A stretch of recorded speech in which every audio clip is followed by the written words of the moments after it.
नमस्कार दोस्तों, बहुत बहुत स्वागत करता हूं आप सभी का आपके अपने चैनल बीकॉम कॉर्नर के ऊपर। इन दिनों हम लोग बात कर रहे हैं आपके one of the important subject income tax को लेकर के। इनकम टैक्स के अंदर आज की क्लास के अंदर हम एक और नए चैप्टर को शुरू करने जा रहे हैं, जिसको आप लोग शॉर्ट में पीजीबीपी के नाम से जानते हैं। अगर आप लोग फुल फॉर्म की बात करें तो इसका फुल फॉर्म रहने वाला है income under the head profit and gain of the business and profession. उम्मीद करता हूं आप सभी इस क्लास के दरमियान मेरे साथ आखिरी तक जरूर जुड़े रहेंगे। कंटेंट अगर आपको यूजफुल लगे, हेल्पफुल लगे तो इस वीडियो को लाइक करके अपने दोस्तों के साथ शेयर जरूर करेंगे। बहरहाल विदाउट वेस्टिंग टाइम चलिए शुरू करते हैं। माय डियर फ्रेंड्स, अगर आप लोग बात केवल और केवल इनकम टैक्स की करते हैं, अब इनकम टैक्स आपको कई कई ऐसी यूनिवर्सिटी है जहां पर तीसरे सेमेस्टर के अंदर पढ़ाया जाता है, कहीं पे चौथे सेमेस्टर के अंदर पढ़ाया जाता है। दिल्ली यूनिवर्सिटी की बात करूं तो डीयू के अंदर, रेगुलर एसओएल और एनसीवेब तीनों के अंदर ये जो सब्जेक्ट है आपको पांचवें सेमेस्टर के अंदर पढ़ाया जाता है। अगर आप लोग दिसंबर में एग्जामिनेशन देने वाले हैं तो आपका असेसमेंट ईयर 2025-26 के अकॉर्डिंग आपको टैक्स पढ़ना है, और इसी कड़ी में करीब करीब आपके 14 चैप्टर हैं जो आपके सिलेबस में डाले गए हैं। According to me I think हम लोग 12 या 13 चैप्टर कंप्लीट कर चुके हैं। हमारा एक चैप्टर जो सबसे लेंथीएस्ट चैप्टर था, जिसको हम लोगों ने होल्ड किया हुआ था, वो पीजीबीपी था। इसको आज से हम लोग शुरू करने वाले हैं और अपकमिंग लेक्चर्स में हम इसको कंप्लीट कर देंगे। और आप लोग ये मान के चल सकते हैं इस चैप्टर के बाद हमारा करीब करीब 95% सिलेबस कंप्लीट हो चुका होगा। यानी अगर आप लोग ध्यान देंगे, अगर मैं एक बार इस टॉपिक को शुरू करने से पहले अगर मैं आपको बताऊं तो आप लोग ध्यान दीजिएगा। सबसे पहला जो चैप्टर है ना आपका, वो इंट्रोडक्शन के नाम से गिवन होता है। सेकंड में अगर आपको याद हो तो हमने मार्जिनल रिलीफ को पढ़ा था। तीसरे नंबर पे आप सभी ने टैक्स रेट्स को पढ़ा था। चौथे नंबर पे आप सभी ने रेजिडेंशियल स्टेटस को पढ़ा था। ये सब चैप्टर हम लोग कंप्लीट कर चुके हैं। आप लोग जैसे ही हमारी प्लेलिस्ट में जाकर देखेंगे आपको ये सारे चैप्टर मिल जाएंगे। Number 1, number 2, number 3, number 4 residential status के बाद अगर आप सभी को याद हो तो हम लोगों ने पढ़ा था इनकम फ्रॉम सैलरी। क्लियर है, या अंडर द हेड भी बोल सकते हैं। सैलरी के बाद हम सभी ने आई थिंक डिडक्शन पढ़ा था, जो आपकी यूनिट 5 का हिस्सा है। डिडक्शन के बाद जहां तक मेरे को याद है हम लोगों ने यहाँ पे आपका income under the head house property या इनकम फ्रॉम एचपी लिख देता हूं, हाउस प्रॉपर्टी हमने कंप्लीट किया था। उसके बाद अगर आप सभी को याद हो तो हमने कैपिटल गेन को स्टडी कर लिया था। कैपिटल गेन को स्टडी करने के बाद आई थिंक हम लोगों ने आपका आईएफओएस पढ़ा था, माने इनकम फ्रॉम अदर सोर्सेज पढ़ लिया था। उसके बाद अगर आपको याद हो तो हम लोगों ने पढ़ा था set of and carry forward. आप लोग पूरा लिख लीजिएगा, ये भी हम लोग कंप्लीट कर चुके हैं। इसके बाद अगर आपको याद हो तो क्लबिंग ऑफ इनकम के ऊपर एक क्लास आ चुकी है। हाँ, इसकी सेकंड क्लास बाकी है क्लबिंग ऑफ इनकम को लेकर। उसके बाद हमने पढ़ा था आपका जो आपका एग्रीकल्चरल इनकम होता है, ये हम लोग कंप्लीट कर चुके हैं। एग्रीकल्चरल इनकम के अलावा अभी जो हम लोग पढ़ने वाले हैं माय डियर फ्रेंड्स, ध्यान दीजिएगा, अगर आप लोग ध्यान देंगे तो अभी हम क्या पढ़ने वाले हैं, अभी हम आपका एक चैप्टर पढ़ने वाले हैं दैट इज द पीजीबीपी। इसके अलावा एक छोटा सा चैप्टर आपका आईटीआर रह जाएगा, जिसको हम लोग बहुत जल्द कवर करेंगे। और एक आपका इंटरनल असेसमेंट के नाम से, इंडिविजुअल असेसमेंट के नाम से जाना जाता है। वो बहुत छोटी छोटी चीजें हैं जो आपके इंटरनल असेसमेंट में काम आएंगी। अगर एग्जामिनेशन के पॉइंट ऑफ व्यू से देखते हैं तो ये वाला चैप्टर काफी इंपॉर्टेंट रहेगा। अगर आप लोग इस लिस्ट की बात करते हैं, यानी कि अगर आप लोग ध्यान देंगे 3 और 3 6 7 8 9 10 11 12, यानी कि टोटल 12 ऐसे चैप्टर है जो हम लोग कंप्लीट कर चुके हैं। ये चैप्टर नंबर 13 रहेगा, यानी कि आपकी लिस्ट में कोई और हो सकता है, लेकिन हम लोग इसको 13 नंबर पे पढ़ रहे हैं। एक चैप्टर आपका रह जाएगा, उसके बाद आपका एंटायर सिलेबस क्या हो जाएगा, कंप्लीट हो जाएगा।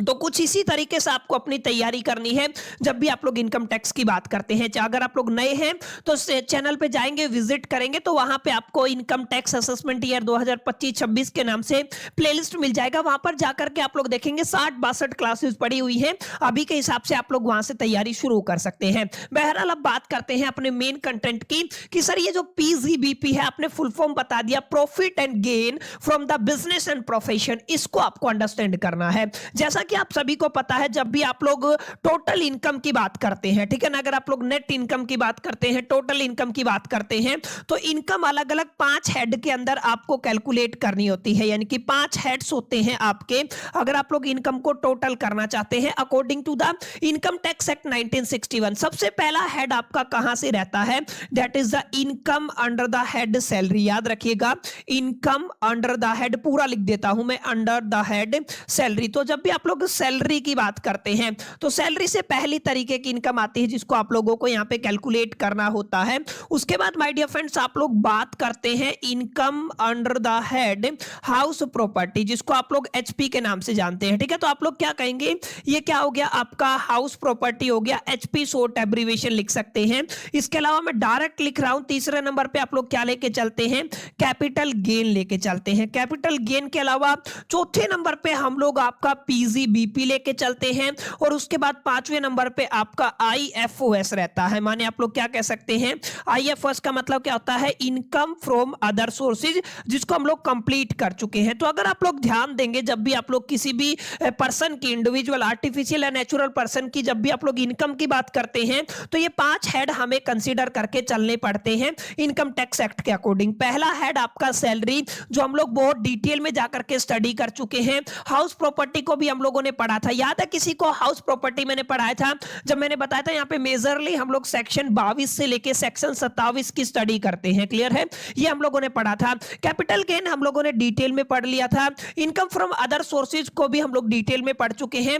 अब अगर आप लोग पांचों हेड के अंदर कोई हेड रहता है तो ये रहता है आपका बिजनेस एंड प्रोफेशन से। बिजनेस और प्रोफेशन, बिजनेस के अंदर आप लोग कोई भी गुड्स को आप लोग सेल करते हैं और अगर आप लोग प्रोफेशन की बात करते हैं तो वहां पे कोई भी सर्विसेज प्रोवाइड की जाती है। ठीक है, तो वहां पे जो भी आपकी इनकम होती है ना वो इस हेड के अंदर आपको रखनी पड़ती है। याद रखिएगा पीजीबीपी के लिए केवल और केवल आपको यहाँ पे मेजरली सेक्शन 28 से फोकस करना है। जो सेक्शन 28 है ना वो कहां से किसके साथ डील करता है, वो income under the head business and profession से डील करता है। तो यहाँ पे जैसे यहाँ पे हम लोगों ने 22 से 27 को पढ़ा था, ऐसे ही हम लोग क्या जो profit and gain from the business and profession के अंदर हम लोग सेक्शन 28 से अपनी स्टडी को कंटिन्यू करने वाले हैं। तो छोटी सी बात आपको समझ में आई, यहाँ पे भी लिखा हुआ है अगर आप लोग बात करते हैं सेक्शन 28 की, और यहाँ पे भी क्लोजेस ध्यान रखिएगा 1 से लेके 8D तक आपको पढ़ने हैं। ये कुछ क्लोजेज हैं जो कंप्लीटली एक्सप्लेन करते हैं कि जब भी आप लोग पीजीबीपी की बात करेंगे तो उसके अंदर कौन कौन सी इनकम को आपको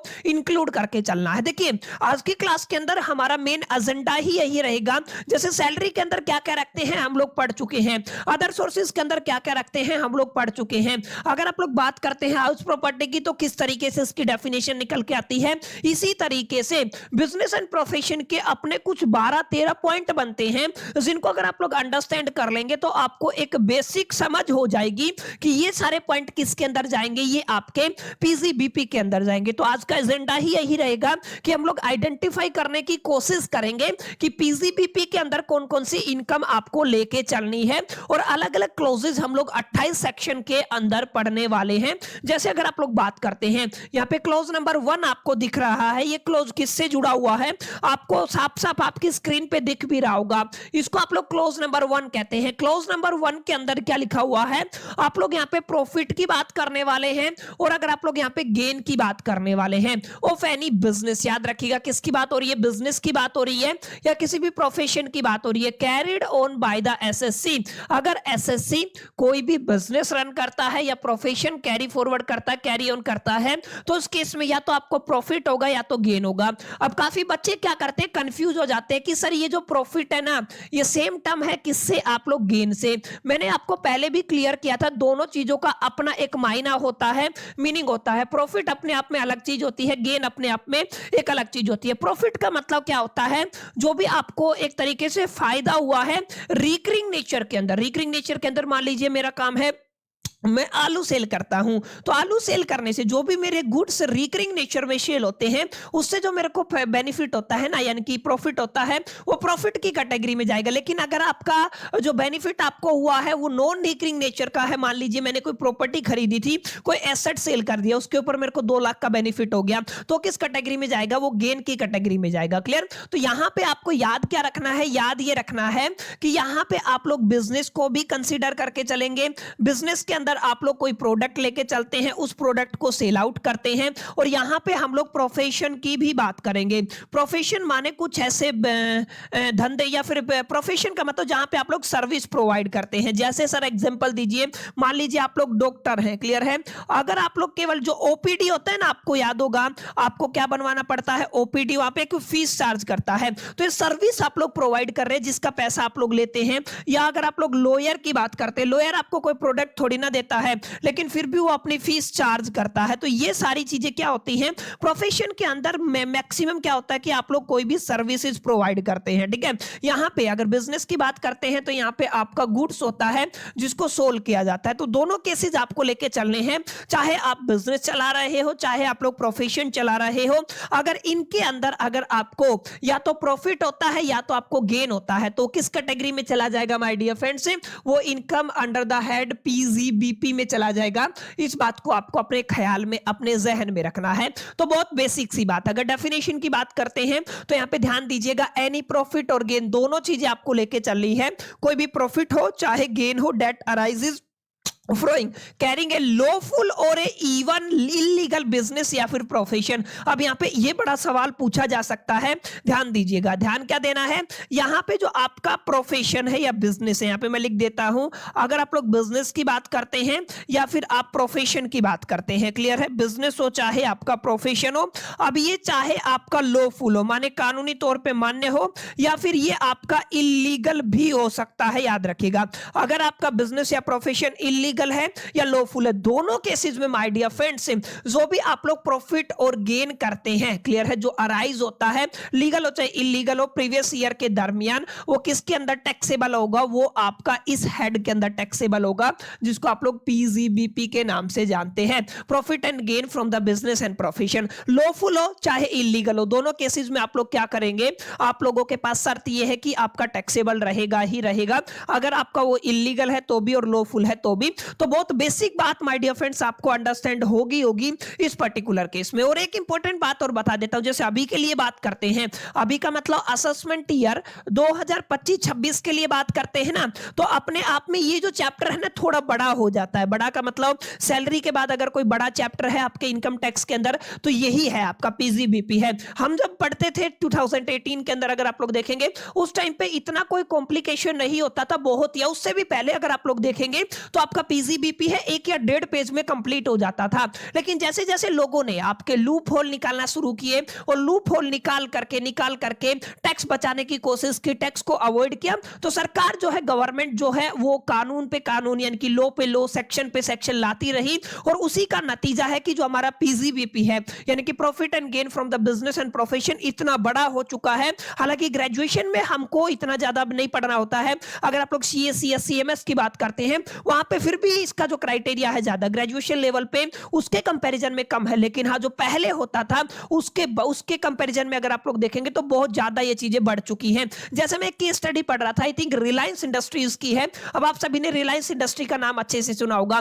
कहते हैं कि वो case study, I don't know कि कितनी सही है कितनी गलत है, लेकिन उसमें बताया यह गया था रिलायंस इंडस्ट्री 1995 तक कुछ ऐसे टैक्स प्लानिंग करती थी कि इसने गवर्नमेंट को एक भी रुपए का टैक्स नहीं दिया। अब ऐसा नहीं है कि उसके पास पैसे नहीं थे या उसने टैक्स भरा ही नहीं, मतलब उनकी प्लानिंग कुछ इस तरीके से थी, वो जो लॉ के लूप होल है ना वो निकाल करके उन्होंने कुछ इस तरीके से अपनी टैक्स प्लानिंग की कि एक भी टैक्स उनका बनता ही नहीं था। माने जो उनका टैक्स बनता था, कितना बनता था, 0 बनता था। और इस तरीके की प्रैक्टिसेस के बाद ही जो आपका पीजीबीपी है उसके अंदर अलग अलग सेक्शंस आते गए और ये जो आपका चैप्टर है इतना बड़ा होता गया। तो ये आपका अपने आप में बड़ा इंपॉर्टेंट चैप्टर रहेगा, इसको आपको अपने ख्याल में, जहन में रखना है, क्लियर है। तो अभी तक हमने क्या देखा माय डियर फ्रेंड्स, हमने देखा कि 5 हेड होते हैं जिनके अंदर से 4 हेड हम पढ़ चुके हैं। जब भी आप लोग टोटल इनकम की बात करेंगे, आपका 5वां हेड अभी हम पढ़ रहे हैं पीजीबीपी, जिसको आप लोग सेक्शन 28 से पढ़ना शुरू करते हैं। और यहाँ पे हम लोगों ने देखा कि एग्जैक्टली हम लोग कौन कौन से चैप्टर कर चुके हैं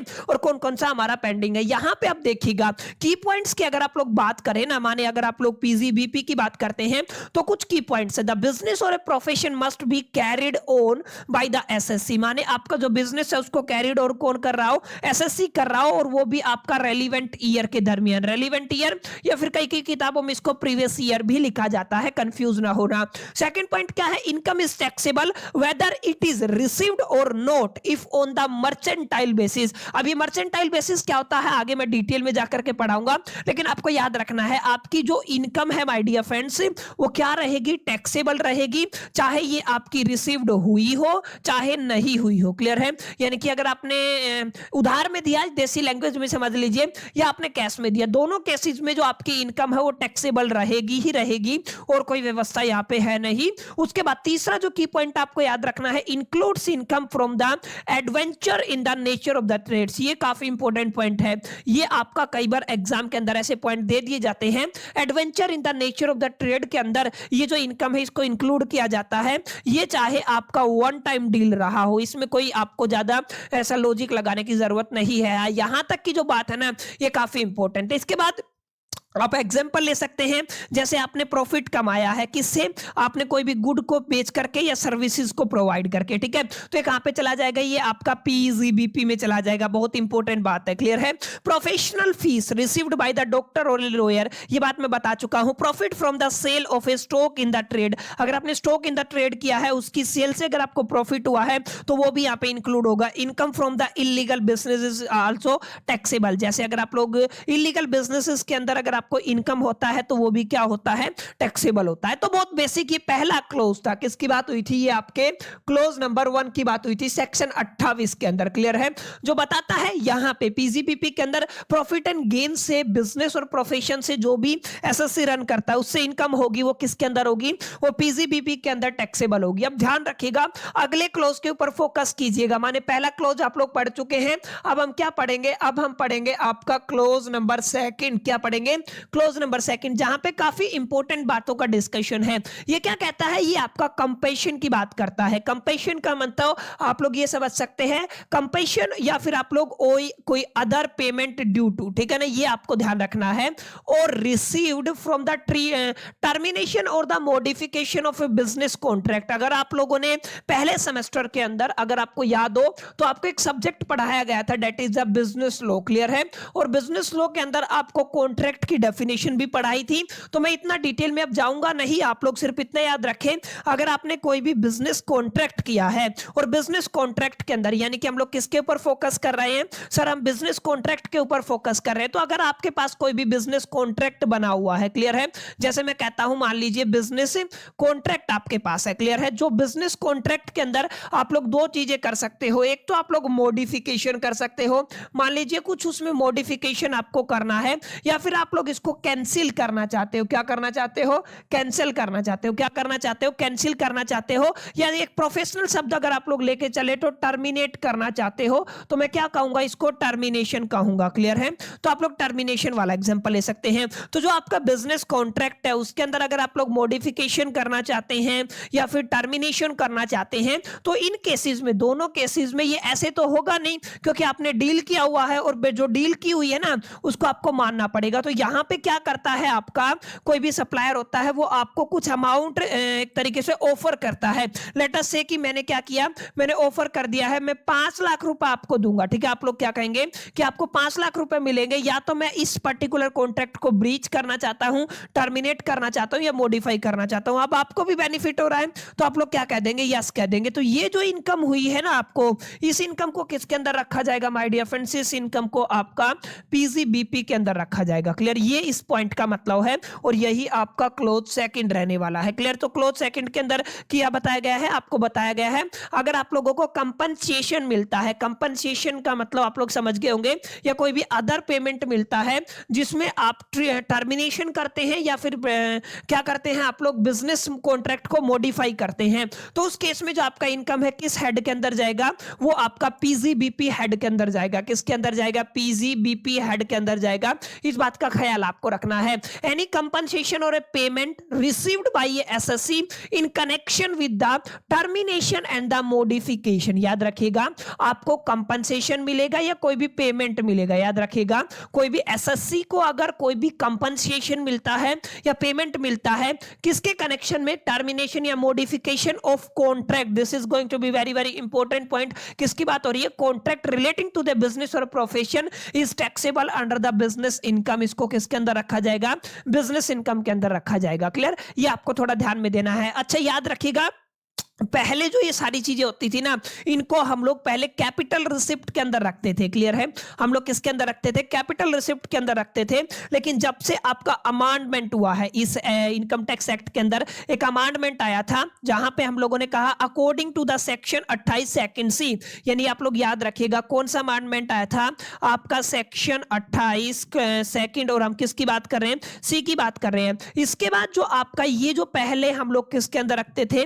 कैपिटल रिसिप्ट के अंदर रखते थे, उसको हटा करके कहां पे शिफ्ट कर दिया गया माय डियर फ्रेंड्स? इसको अब शिफ्ट कर दिया गया है पीजीबीपी के अंदर या बिजनेस इनकम के अंदर। डायरेक्टली क्या लिख सकता हूं मैं, कहां पे आ गया है ये आपका बिजनेस इनकम के अंदर आ गया। तो बहुत बेसिक बात है, इसमें कोई ऐसा रॉकेट साइंस नहीं है। क्लोज सेकंड यही बात कहता है। क्लोज फर्स्ट में हमने क्या कहा, आप अगर कोई बिजनेस के अंदर गुड्स सेल आउट करते हैं, सोल्ड करते हैं, या प्रोफेशन के अंदर कोई भी सर्विस प्रोवाइड करते हैं, दोनों की जो इनकम है वो पीजीबीपी के अंदर आएगी।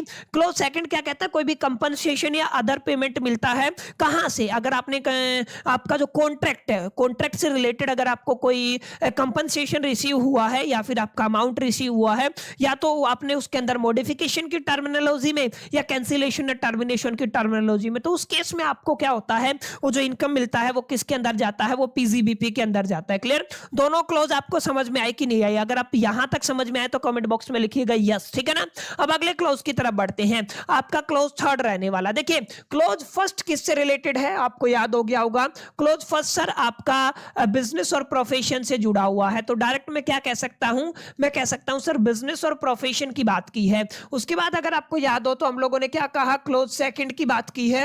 क्लोज सेकंड के अंदर हमने किससे डील किया है सर? क्लोज सेकंड में हमने डील किया है अगर आपको कोई भी कंपनसेशन मिलता है या कोई भी पेमेंट मिलता है, क्या किसकी बात हो रही, कोई भी पेमेंट मिलता है जो किससे जुड़ा हुआ है, वो माय डियर फ्रेंड्स आपका कनेक्टेड है किससे? अगर आपका टर्मिनेशन हुआ है, या तो किसकी बात कर रहे हो आप लोग, टर्मिनेशन की बात कर रहे हो, या फिर आपका मॉडिफिकेशन हुआ है। क्या हुआ है? मॉडिफिकेशन हुआ है। किसके अंदर मॉडिफिकेशन हुआ है?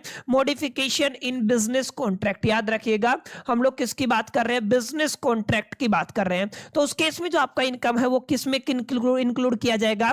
वो आपका इंक्लूड किया जाएगा पीजीबीपी के अंदर। तीसरे तरीके की इनकम है, यानी कि अगर आप लोग क्लोज थर्ड की बात करते हैं तो याद रखिएगा क्लोज थर्ड के अंदर आपको क्या पढ़ना है, यहां पे हम लोग पढ़ेंगे इनकम ड्राइव्ड बाय ट्रेड। अगर आपको कोई भी ट्रेड से इनकम मिला है, अगर आपको कोई भी प्रोफेशनल या similar association from rendering specific services to the member, यानी कि आप ध्यान रखिएगा अगर आपने ट्रेड से कोई पैसा कमाया है या प्रोफेशनल और सिमिलर एसोसिएशन से कोई पैसा कमाया है, वो पैसा जो उसने रेंडर किया है एक स्पेसिफिक सर्विस को अपने मेंबर के लिए प्रोवाइड करके। जैसे मान लीजिए कोई भी ऑर्गेनाइजेशन होती है, आप लोग फीकी की बात कर लीजिए, ठीक है ना? अगर आप लोग फीकी की बात करते हैं, लेट अस से इसके जितने भी मेंबर है सबने मिला करके 5 करोड़ रुपया दिया कि एक इवेंट अरेंज करना है, और इसने जो पूरा इवेंट अरेंज किया उसमें 2 करोड़ रुपए का आपका एक्सपेंस आया, तो यहाँ पे कितना इनकम बचा? 3 करोड़ बचा। तो ये जो पैसा है ना, ये जो इनकम है, ये भी कहां पे आएगा? ये भी टैक्स के अंदर पीजीबीपी के अंदर आएगा।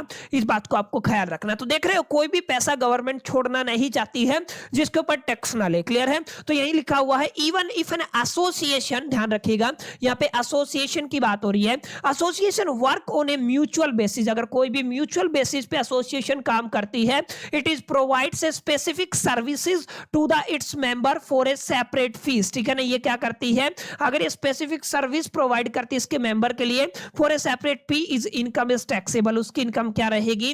टैक्सेबल रहेगी। एग्जांपल आप लोग इंस्टीट्यूट ऑफ चार्टर्ड अकाउंटेंट का एग्जांपल ले सकते हैं, आईसीआई का एग्जांपल ले सकते हैं, जो चार्ज करता है फीस स्पेशल कोचिंग के लिए जो भी उसके मेंबर होते हैं। क्लियर है? ये आपको थोड़ा ध्यान में देना है। ये chamber of commerce charging member for issuing export certificate. ठीक है ना? अगर आप लोगों को एक्सपोर्ट सर्टिफिकेट चाहिए तो वहां पे क्या चार्ज किया जाता है? आपका एक मेंबर फीस चार्ज किया जाता है। तो इस तरीके की जो इनकम है ना, वो क्लोज 3 कहता है कहां पे आएंगी? वो आपकी पीजीबीपी के अंदर आएंगी। क्लियर? तो ये क्या था आपका? ये क्लोज 3 था। ये क्या था आपका? क्लोज 3 था। यहाँ पे आप लोगों ने एसोसिएशन की बात की है, और एसोसिएशन के पास जो भी इनकम होती है उसको किस में रखा जाता है? पीजीबीपी के अंदर रखा जाता है। क्लियर? तो बहुत बेसिक तौर पे, बुनियादी तौर पे आपको ये तीनों क्लोज याद होने चाहिए। ऐसे ऐसे करके हम लोग 10-12 क्लोज पढ़ेंगे जिनका फाउंडेशनल कॉन्सेप्ट है, जिनके बिना आप लोग पीजीबीपी को नहीं समझ पाएंगे। बात बात कुछ भी नहीं है, सिंपल है। अब इतना लंबा चौड़ा एग्जांपल और ये सारी चीजें मैं क्यों लिख रहा हूं, ताकि जब आप इस पीपीटी को एक्सेस करें तो आपको पता चले कि एग्जैक्टली 6 नंबर का सवाल आता है, मान लीजिए एग्जाम के अंदर 6 नंबर का सवाल आया, तो उसको एग्जैक्टली लिखना कैसे है। वरना ये बातें हैं मैं बोल के भी आपको 12 पॉइंट बता दूंगा और निकल जाऊंगा, लेकिन आप उसको एग्जामिनेशन में कैसे फ्रेम करेंगे, this is a main concern. और इसीलिए मैंने एक एक चीज को इतना सिस्टमैटिक वे में तैयार करवाया है ताकि चीजें आपके लिए बेहतर और आसान हो सके। क्लियर, उम्मीद करता हूं यहां तक चीजें आपको समझ में आई होंगी। अब थर्ड के अंदर ए क्लोज आ गया है, थर्ड ए का क्लोज है ये, एक्सपोर्ट इंसेंटिव्स अगर आपके पास है, मान लीजिए आपके पास कोई भी एक्सपोर्ट इंसेंटिव है, काफी लोगों को पता ही नहीं होगा, अभी बात करेंगे ये क्या होता है। एक्सपोर्ट इंसेंटिव है अगर आपने क्या किया है, आपके पास कोई भी इंपोर्ट एंटाइटलमेंट है, क्या है आपके पास कोई भी इंपोर्ट एंटाइटलमेंट है या ड्यूटी ड्रॉबैक है या फिर आपके पास कैश असिस्टेंट है, और इन सबको आपने सेल कर दिया और उसके ऊपर अगर आपको प्रॉफिट होता है तो कहां पे जाएगा माय डियर फ्रेंड्स, वो भी आपका पीजीबीपी के अंदर जाएगा। किसके अंदर जाएगा, पीजीबीपी के अंदर जाएगा। इस बात का आपको ख्याल रखना है, ठीक है। तो अगर आपके पास, ध्यान रखिएगा, आपके पास क्या हो सकता है, आपके पास एक इंपोर्ट एंटाइटलमेंट हो सकता है। क्या हो सकता है, इंपोर्ट एंटाइटलमेंट हो सकता है, ठीक है ना। या फिर आप लोग किसकी बात कर सकते हैं, आप लोग बात कर सकते हैं, साफ साफ आपकी स्क्रीन पे लिखा हुआ है, ड्यूटी ड्रॉबैक की बात कर सकते हैं, ठीक है।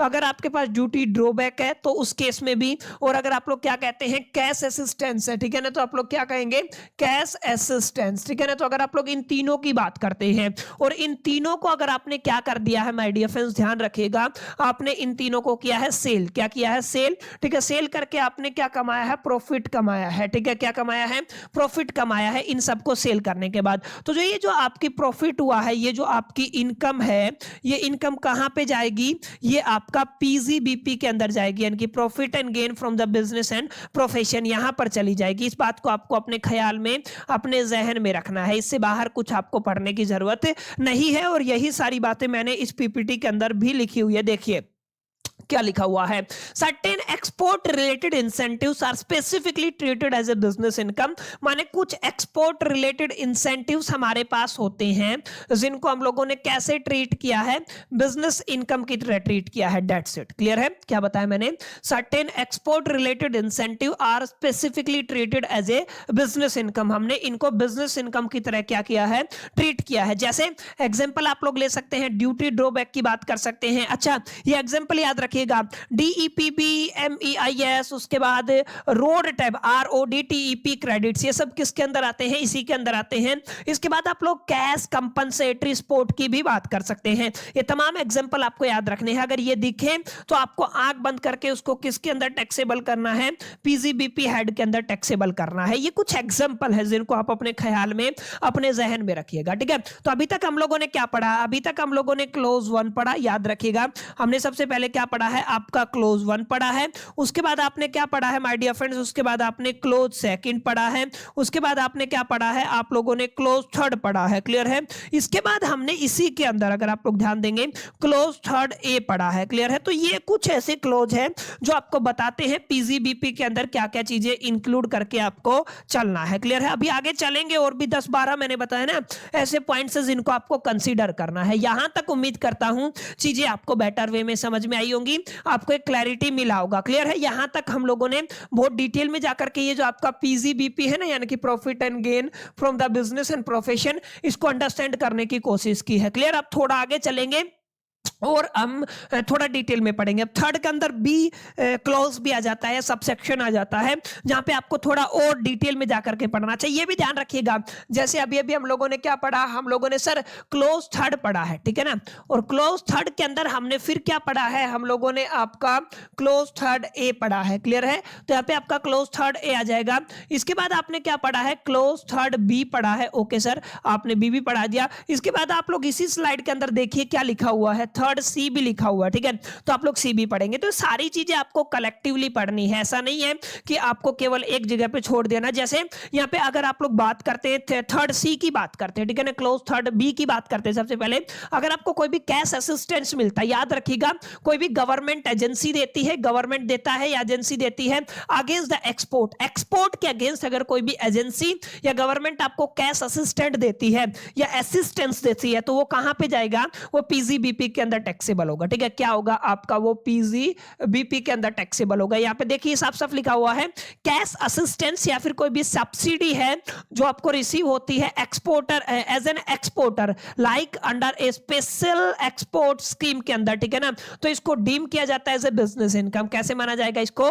बिजनेस इनकम माना जाएगा। क्लियर? एग्जांपल आप लोग जरूर पढ़ लीजिएगा। अगर आप लोग क्लोज थर्ड सी की बात करते हैं तो ड्यूटी ड्रॉबैक और सिमिलर कस्टम्स या एक्साइज रिफंड अगर आपको कोई मिलता है, याद रखिएगा यहाँ पे क्या बताया गया है, यहाँ पे आपको ड्यूटी ड्रॉबैक की बात की है। ठीक है, तो ये लिखे मिलेंगे, ये बहुत बेसिक बात है, इतना आपको यहाँ पे पीएचडी करने की जरूरत नहीं, केवल मोटा मोटा पॉइंट है आपको रखना है। ड्यूटी ड्रॉबैक की बात कर लीजिए, या आप लोग कह सकते हैं कि सर हमें क्या मिला है, एक्साइज रिफंड मिला है। ठीक है, तो एक्साइज रिफंड के अंदर भी आप लोग क्या कहेंगे, ये कहां पे जाएगा, ये आपका पीजीबीपी के अंदर जाएगा। क्लियर? तो काफी इंपॉर्टेंट पॉइंट है, याद रखिएगा। ड्यूटी ड्रॉबैक की अगर आप लोग बात करते हैं, रीबेट की बात करते हैं, या कोई भी रिफंड एक्साइज या कस्टम ड्यूटी से आपको मिला है, तो सब कहां पे आपका टैक्सेबल होगा, वो अंडर द हेड पीजीबीपी के अंदर टैक्सेबल होगा। ठीक है, तो याद रखिएगा क्लोज थर्ड ए क्या कहता है, क्लोज थर्ड बी क्या कहता है, क्लोज थर्ड सी क्या कहता है। उसके बाद आप लोग डी, ई और एफ भी पढ़ने वाले हैं, याद रखिएगा।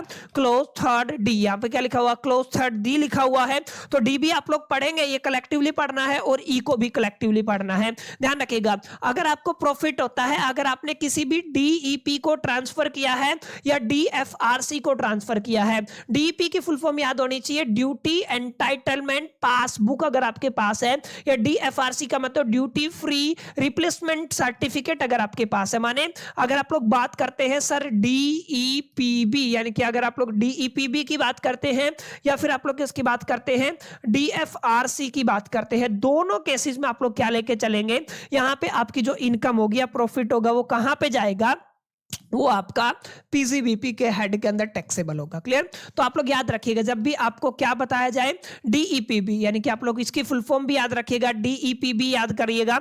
उसके बाद आप लोग किसकी बात कर सकते हैं, डीएफआरसी की भी बात कर सकते हैं। ठीक है ना, यहां पे इसको भी याद रखिएगा, काफी अहम पॉइंट्स हो जाते हैं। ठीक है, यही मैंने लिखा हुआ है। अगर एफ की बात करते हैं, थर्ड एफ की बात करते हैं, तो वही अगर आपके पास ड्यूटी क्रेडिट एंटाइटलमेंट, डीई से डीसीई की बात करते हैं, यानी आप लोग क्या कहेंगे, अगर आपने ट्रांसफर किया है ड्यूटी एंड क्रेडिट एंटाइटल, ठीक है ना, तो अगर आप लोग ड्यूटी क्रेडिट एंटाइटलमेंट की बात करते हैं, तो इस केस में भी जो आपको प्रॉफिट होएगा ना, वो पीजीबीपी के अंदर क्या होगा, टैक्सेबल होगा। क्लियर? तो काफी ऐसे पॉइंट हैं जो आपको केवल पढ़ने हैं, याद करने हैं। अगर आपको क्वेश्चन के अंदर दिखे तो आप लोगों को वहां पे पीजीबीपी के अंदर क्या कर देना है, टैक्सेबल कर देना है। हालांकि यहां से इतना कोई लंबा चौड़ा आपको प्रैक्टिकल क्वेश्चन देखने को मैं बताऊंगा क्या क्या क्वेश्चन आएंगे, पहले एक बार सारे पॉइंट्स को कवर कर लेते हैं। यहां तक उम्मीद करता हूं चीजें आपको क्लियर रही होंगी। बहुत बेसिक बातें हैं, कोई रॉकेट साइंस यहां पे मैंने आपको पढ़ाई नहीं है। ये आपका थर्ड डी हो गया, ई हो गया और उसके बाद एफ हो गया है। उसके बाद हम लोग आगे चलते हैं, एफ के बाद क्या आता है, जी आता है। और यहां पे अगर आप लोग क्लोज थर्ड जी की बात करेंगे ना, तो यहां पे क्या लिखा हुआ है, ध्यान से पढ़िए क्या क्या बातें लिखी हुई है। यहां पे लिखा हुआ है वैल्यू ऑफ एनी बेनिफिट और ए परक्यूस्टीज, याद रखिएगा, बेनिफिट अगर आपको मिलता है या परक्यूस्टीज मिलता है, उसकी जो वैल्यू है, whether convertible into the money, जिसको आप लोग कन्वर्ट कर सकते हैं इनटू द मनी, पैसे में कन्वर्ट करें या ना करें, अराइजिंग फ्रॉम द बिजनेस और ए प्रोफेशन, जो कहां से अराइज होती है, बिजनेस और प्रोफेशन से। तो उस पर्टिकुलर केस में आप लोग क्या कहेंगे, जो आपका ये जो वैल्यू है, ये जो आपकी क्या है, ये वैल्यू है, ये पीजीबीपी के अंदर क्या होगी, टैक्सेबल होगी। क्लियर? यहां पे लिखा भी हुआ है, if a person receive any benefit, अगर कोई भी पर्सन को कोई भी बेनिफिट मिलता है, कोई भी परक्यूस्टीज मिलता है और या फिर गिफ्ट मिलता है, ठीक है, arises out of the business, ठीक है ना, या फिर और ए प्रोफेशन, जो अराइज होता है आउट ऑफ द बिजनेस या प्रोफेशन, इसकी जो वैल्यू है वो टैक्सेबल होगी अंडर द हेड, किसके अंदर, हेड पीजीबीपी के अंदर क्या होगी, आपकी ये टैक्सेबल होगी। बस इतनी सी बात आपको क्या करनी है, याद रखनी। ठीक है, तो बहुत बेसिक बातें मैं आपको समझा रहा हूं। एग्जांपल आप लोग पढ़ लीजिएगा, बहुत बेसिक एग्जांपल है, कोई रॉकेट साइंस आपको देखने को नहीं मिलेगी। अब थर्ड एच के अंदर क्या लिखा हुआ है, काफी इंपॉर्टेंट पॉइंट है थर्ड एच के अंदर, अगर आप लोग इसको थोड़ा ध्यान देंगे, अगर आपको इंटरेस्ट मिलता है, अगर आपको सैलरी मिलता है, अगर आपको बोनस मिलता है, अगर आपको कमीशन मिलता है या कोई भी रेमुनेशन रिसीव्ड होता है by a partner from a partnership firm, याद रखिएगा पार्टनरशिप फर्म का केस है। पार्टनरशिप फर्म के अंदर आपको किसी भी तरीके का इंटरेस्ट मिलता है, सैलरी मिलता है, बोनस मिलता है, कमीशन मिलता है या रेमुनेशन मिलता है, उस केस में आप लोग क्या कहेंगे माय डियर फ्रेंड, जो भी इनकम होगा वो किस केस में जाएगा, वो बिजनेस इनकम के अंदर जाएगा। दैट्स इट, क्लियर है। हाँ, सैलरी नहीं होगा, याद रखिएगा, नॉट सैलरी, किसके अंदर नहीं जाएगा, ये सैलरी के अंदर नहीं जाएगा, ये कहां पे जाएगा, बिजनेस इनकम या शॉर्ट फॉर्म में PGBP, profit and gain from the business and profession के अंदर ये जाएगा। क्लियर है। तो बहुत बेसिक लेवल पे, बहुत सिंपल तरीके से मैंने आपको समझाने की कोशिश की है। ये कुछ कुछ पॉइंट है माय डियर फ्रेंड, जिनको अगर आप लोग अपने ख्याल में, अपने जहन में रखेंगे ना, तो आपको चीजें समझ में आएंगी। क्लियर, उम्मीद करता हूं यहां तक चीजें आपको क्लियर रही होंगी। वैसे तो काफी पॉइंट है, हम और भी आगे जाके थोड़ा थोड़ा डिस्कशन करेंगे, उसके बाद आपका आज की क्लास का हम लोग समाप्त करेंगे। एग्जैक्टली देखेंगे क्या कुछ चीजें हम लोगों ने यहां तक अंडरस्टैंड किया। बाकी यहां तक अगर आपको चीजें समझ में आई है तो कमेंट में यस जरूर लिख दीजिएगा। चलिए इससे आगे थोड़ा सा बढ़ते हैं। यहां तक आपको समझ में आ गया होगा, क्लॉज 3H को हम लोगों ने पढ़ा। अब यहां पे देखिएगा आपने क्या पढ़ा है, थर्ड ए से थर्ड ई के अंदर एक्सपोर्ट इंसेंटिव है, यानी कि अगर आप लोग कैश असिस्टेंस की बात करते हैं, ड्यूटी ड्रॉबैक की बात करते हैं, profit on sale of important licence की बात करते हैं, या अगर आप लोग डीईपीबी को ट्रांसफर करते हैं या डीएफआरएस को ट्रांसफर करते हैं, इन तमाम केसेस में जो इनकम है किसके अंदर जाएगी, बिजनेस इनकम के अंदर जाएगी, या आप लोग पीजीबीपी कह सकते हैं, इस हेड के अंदर टैक्सेबल होगी। सिंपल सी बात हम लोगों ने पढ़ी है। अब थोड़ा आगे चलते हैं, थोड़ा आगे चलेंगे तो देखिए क्या है, थोड़ा आगे अगर आप लोग चलते हैं तो यहां पे आपका क्लोज 6 आ जाता है। क्लोज 6 के अंदर आपको क्या पढ़ना है, ध्यान दीजिए क्या लिखा हुआ है, एनी सम रिसीव्ड अंडर ए कीमैन इंश्योरेंस पॉलिसी। अब ये कीमैन इंश्योरेंस पॉलिसी के अंडर अगर आपको कोई भी सम रिसीव होता है तो वो भी आपका पीजीबीपी के हेड के अंदर ही टैक्सेबल होगा। While A business takes a keyman business insurance, क्या लेता है, कोई भी कीमैन बिजनेस इंश्योरेंस लेता है। जैसे अगर आप लोग लाइफ इंश्योरेंस पॉलिसी की बात करते हैं, जो आपको एम्प्लॉय के, की एम्प्लॉय के ऊपर, पार्टनर के ऊपर या डायरेक्टर के ऊपर लिया हुआ होता है, उसको बोलते हैं कीमैन इंश्योरेंस पॉलिसी। और उसके बदले में अगर आपको कोई भी सम रिसीव होता है पॉलिसी के अकॉर्डिंग, तो कहां पे टैक्सेबल होगा, पीजीबीपी के हेड के अंदर टैक्सेबल होगा। दैट्स इट, इसमें कोई रॉकेट साइंस नहीं है। क्लियर है, इतनी बात आपको समझ में आई। तो ये कौन सा है आपका, ये आपका क्लोज 6 है, याद रखिएगा किसकी बात की है हम लोगों ने, क्लोज 6 की बात की है। इसके अलावा आपको एक क्लोज 7 भी पढ़ना है। यहां पे अगर आप लोग बात करते हैं क्लोज 7 की, तो यहां पे नॉन कंपीट फी और ए सिमिलर इनकम, ठीक है, अगर आपको कोई भी नॉन कंपीट फी मिलती है या सिमिलर इनकम होती है तो उसको किस में रखेंगे, उसको भी हम लोग किस हेड के अंदर टैक्सेबल करेंगे, पीजीबीपी के अंदर टैक्सेबल करेंगे, यानी पीजीबीपी के अंदर आप लोग क्या करेंगे, टैक्सेबल करेंगे।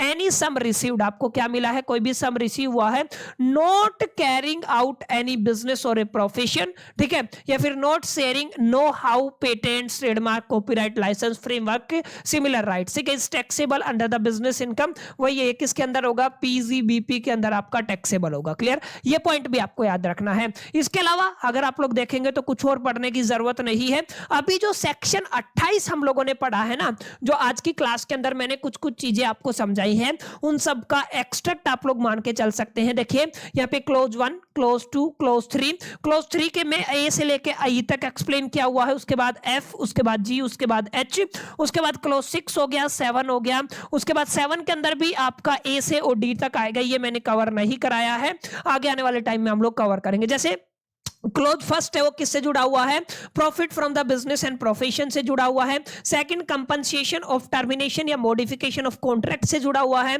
3 आपका किससे जुड़ा हुआ है, ट्रेड या प्रोफेशनल एसोसिएशन से जुड़ा हुआ है।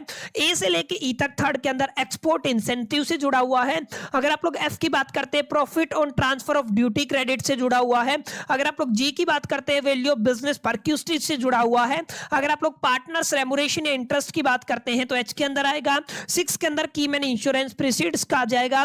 7 के अंदर नॉन कंपीट फीस का आ जाएगा। ये इसके कुछ एग्जांपल रहने वाले हैं, ठीक है। ये तमाम चीजें कहां पे टैक्सेबल होंगी, ये तमाम चीजें पीजीबीपी यानी कि प्रॉफिट और a gain from the business and profession के अंदर क्या होंगी, टैक्सेबल होंगी। तो माय डियर फ्रेंड्स, ये आपका आज का पहला क्लास है बिजनेस प्रोफेशन को लेकर के।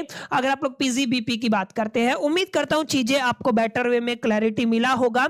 ज्यादा लंबा सेशन खींचेंगे नहीं क्योंकि समय हमें इजाजत इजाजत नहीं देता है। यहां तक उम्मीद करता हूं चीजें समझ में आई होंगी। 5-6 क्लासेस और आएंगी जहां पर अलग अलग न्यूमेरिकल्स को प्रैक्टिस करेंगे, अलग अलग सेक्शंस को अंडरस्टैंड करेंगे। उम्मीद करता हूं आज की क्लास आपको समझ में आई होगी। सेशन अगर आपको पसंद आया है तो इस वीडियो को लाइक कर दीजिएगा, दोस्तों के साथ शेयर जरूर कीजिएगा, कमेंट कीजिएगा कैसा आपको सेशन लगा। बाकी अगर कोई आप इंप्रूवमेंट टिप्स देना चाहते हैं तो वो भी आप कमेंट में जरूर बता सकते हैं। आखिरी तक मेरे साथ बने रहने के लिए आप सभी का तहे दिल से शुक्रिया। थैंक यू, धन्यवाद। अगले पार्ट के अंदर मिलते हैं, जब तक के लिए मैं तसोल दी bye, still the keep learning.